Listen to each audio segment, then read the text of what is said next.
এখন কত হইতেছে ভুগতেছি হইতেছে পরীক্ষা নামক প্যারায়। তাই আজকে আমি দেখাতে চলেছি পরীক্ষার এই ভয়াবহ দিনগুলো কিভাবে আপনারা অতিবাহিত করবেন। এই জন্য সর্বপ্রথম আপনাদের খোঁজ খবর নিতে হবে এলাকা কিংবা এলাকার আশেপাশে কোনো নাইট টুর্নামেন্ট হচ্ছে কিনা। যদি কোনো নাইট টুর্নামেন্ট হয়ে থাকে তাহলে হাতে পায়ে ধরে দলের ভিতরে অন্তর্ভুক্ত হয়ে যাবে। তারপরে যদি দলের ভিতরে অন্তর্ভুক্ত না করে তাহলে মাটির ভিতরে গড়িয়ে গড়িয়ে কাটবেন, বাধ্য হয়ে নিয়ে নিব। এরপরও যদি দলের ভিতরে অন্তর্ভুক্ত না করে তাহলে আর কি প্ল্যান বি তে আগাইবেন। আর প্ল্যান বি হইতেছে ব্যাডমিন্টন। যেহেতু শীত পড়ে গেছে সেহেতু অনেক জায়গায় কিন্তু ব্যাডমিন্টন খেলা শুরু করে দিছে। বাস সেখানে গিয়ে অসহায়ের মতন খাটায় থাকবেন।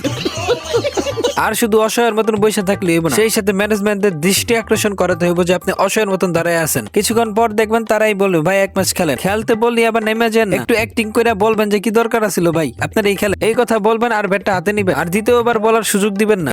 মজা আয়া। सही पकड़े हैं। এরপর 12টা বাজলি বাড়িতে সেটু জোরে জোরে পড়বেন এবং বোঝানোর চেষ্টা করবেন যে আপনি মন দিল লাগাইয়া পড়তেছেন। এতে আপনি পরিবারের হুমকি ধামকি থেকে রক্ষা পাবেন। এরপরে ফুল দমে কনফিডেন্স নিয়ে হলে যাবেন। আর কেউ যেন বুঝতে না পারে আপনি যে কিছু পারেন না। পরীক্ষায় পাস ফেল কোনো ব্যাপার না। আদু ভাই যদি 7 বার ফেল করে তার সন্তানের সাথে পরীক্ষা দিয়ে 7 পাস করতে পারে, তাহলে আমরা 9 করে লগে পরীক্ষা দিয়ে পাস করার এক অন্যতম জঘন্য উদাহরণ কেন সৃষ্টি করতে পারি না।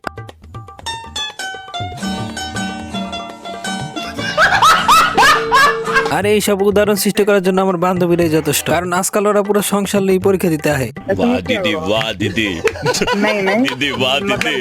আর আজকের ভিডিও এই পর্যন্ত। আর অবশ্যই আপনারা পরীক্ষা দিতে আসলে পড়াশোনা করে আসবেন, আর না হলে আমার মতন F+ পেয়ে দিনের বেলা ইউজটা খেয়ে পড়বেন। আরে thank you so much for watching my video. And তোমাদের আমি ঘেন্না করি যারা আমার ভিডিও দেখে লাইক কমেন্ট করো না।